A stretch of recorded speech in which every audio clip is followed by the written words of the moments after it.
Bonjour, je voudrais bien parler d'une fatigue qui n'est pas naturelle dans la lumière de la cosmologie de Martinus ou la science spirituelle de Martinus.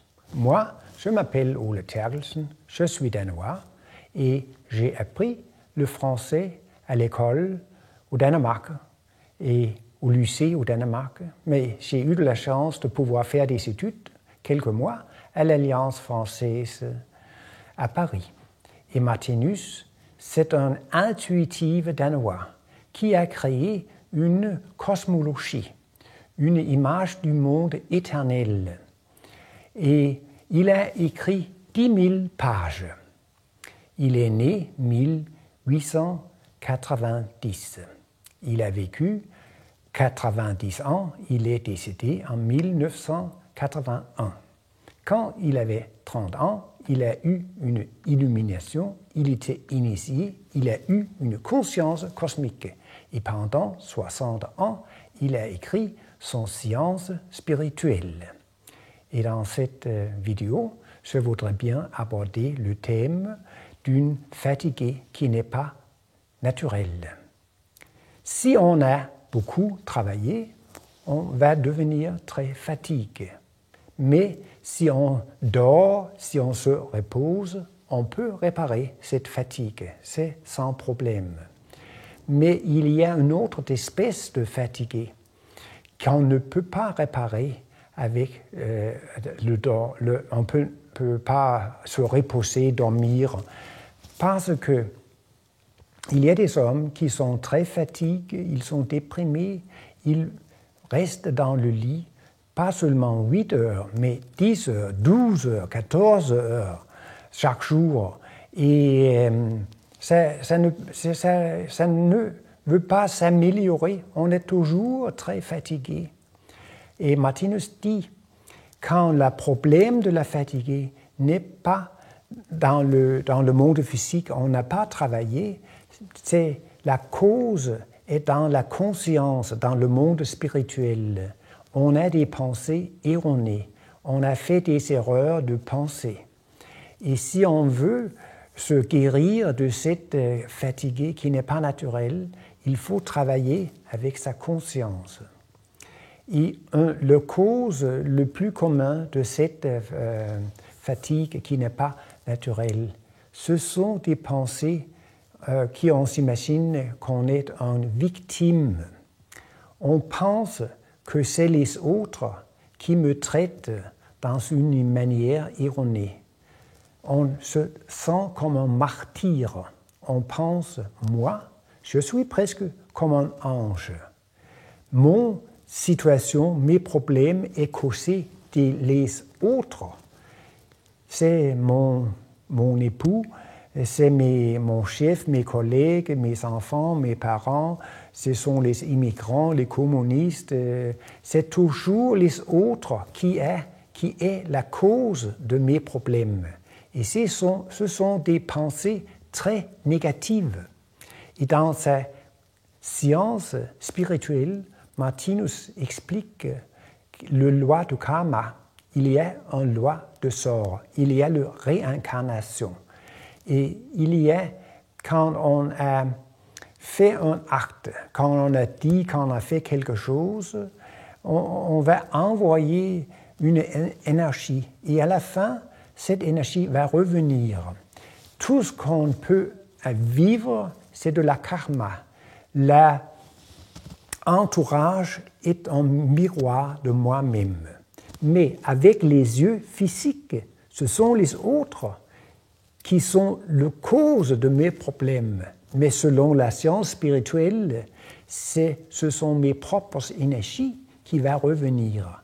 Selon la loi du karma, je suis la cause de tous mes problèmes. Mais on croit que ce sont les autres. Peut-être est-ce que c'est un chirurgien qui a fait une opération erronée et je dois souffrir le reste de ma vie. Il y a un homme, il a bu beaucoup d'alcool, après il a conduit une auto, il a fait un accident. On veut dire que ce sont ce chauffeur qui est la cause de ce problème. Et on veut, comme martyr, comme victime, on veut essayer de changer les autres. On va dire à son époux, ses enfants, cessez de faire ça, ne pas faire ça, faites comme ça, et on essaye de changer les autres. Si on a un époux qui boit trop d'alcool, on pense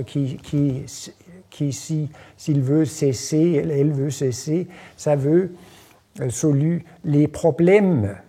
On pense toujours que le problème va disparaître si on peut changer les autres. Mais on ne peut pas changer les autres. On peut changer soi-même, mais on n'a pas l'idée de travailler avec sa propre conscience. Et comme ça, on peut ne rien faire. On croit que les autres sont la cause, on ne peut pas changer. Et comme ça, on tombe dans les pensées négatives. Et on peut dire qu'on est comme des batteries de vive force.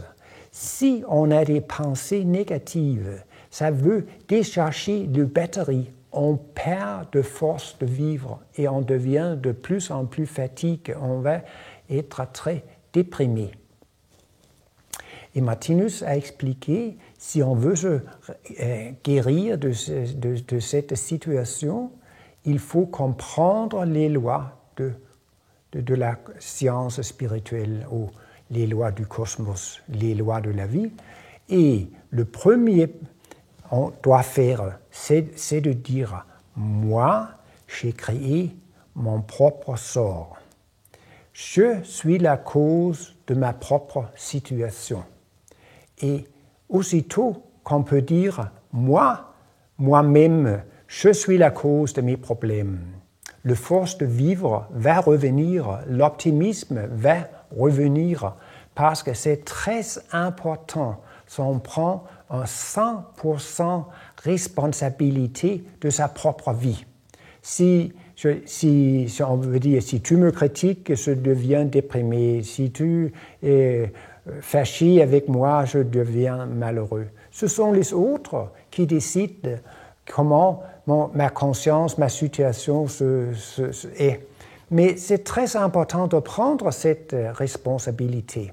Et de l'autre côté, la science spirituelle a expliqué que toutes les souffrances ont un but. Si je me comporte dans une manière mauvaise, je peux causer des problèmes, des maladies à les autres. Et c'est nécessaire dans ma évolution que je veux savoir que j'ai fait des erreurs. Et selon la loi du karma, ça revient à moi-même. C'est un enseignement, et c'est un enseignement très valeureux. On peut dire que c'est la vie, c'est Dieu, c'est le cosmos. Le cosmos, c'est l'univers qui est en train de m'enseigner, de m'instruire. Et comme ça, en fait, on peut être reconnaissant pour tous les problèmes, parce qu'on apprend beaucoup. Et Martinus a expliqué tout simplement qu'il y a un but du monde physique. Quel est le sens du monde physique? Quel est le plan, l'idée du monde physique? C'est développement, c'est une évolution d'une conscience cosmique. Les minéraux n'ont pas de conscience dans le monde physique. Les plantes ont peu de conscience. Les animaux n'ont plus de conscience. L'homme de terre n'a plus de conscience. Et à la fin, on est un homme achevé avec une conscience parfaite, avec une conscience cosmique. Le monde physique, c'est l'école de la vie. Et à la fin du monde physique, le but, c'est de développer une conscience cosmique. Et avec quelle méthode d'enseignement est-ce qu'on utilise dans l'univers? C'est la loi du karma. Ça veut dire que quand je vais vivre des souffrances, des problèmes, le résultat est que je peux sentir avec autres hommes qui sont dans la même situation. Le résultat de toutes les souffrances, les guerres, les maladies, c'est une compassion. On peut sentir avec l'autre. Et c'est le même comme on devient de plus en plus humain on devient de plus en aimable. Comme ça, c'est un avantage pour moi de subir des souffrances. Et c'est important de comprendre, la vie est sur mon côté. La vie veut seulement m'aimer. La vie veut me seulement aider. Mais il y a beaucoup des hommes, ils ont peur de la vie, ils ont peur des autres êtres vivants. Mais selon Martinus, tout ce qu'on peut vivre, c'est un avantage. Ça ne veut pas dire que c'est agréable, mais le résultat, c'est bon. Ça veut dire que les guerres vont produire des pacifistes. S'il y a des guerres, des souffrances, c'est important de ne pas seulement regarder les souffrances, mais penser à les résultats. Et les résultats, ce sont l'amour du prochain. Et on peut changer son sort ou son situation si on comprend « je suis totalement responsable pour ma situation ». Tous les souffrances, tous les problèmes, c'est un avantage pour moi. On peut être reconnaissant parce que la vie, l'univers ou Dieu veut me, dans cette manière, transformer dans un homme parfait. Et comme ça, on peut commencer d'aimer la vie, d'aimer l'univers, d'aimer Dieu. Et comme ça, on va avoir des pensées positives. Et tout automatiquement, cette fatigue va disparaître. Car avec les pensées positives, on va avoir beaucoup de force à vivre.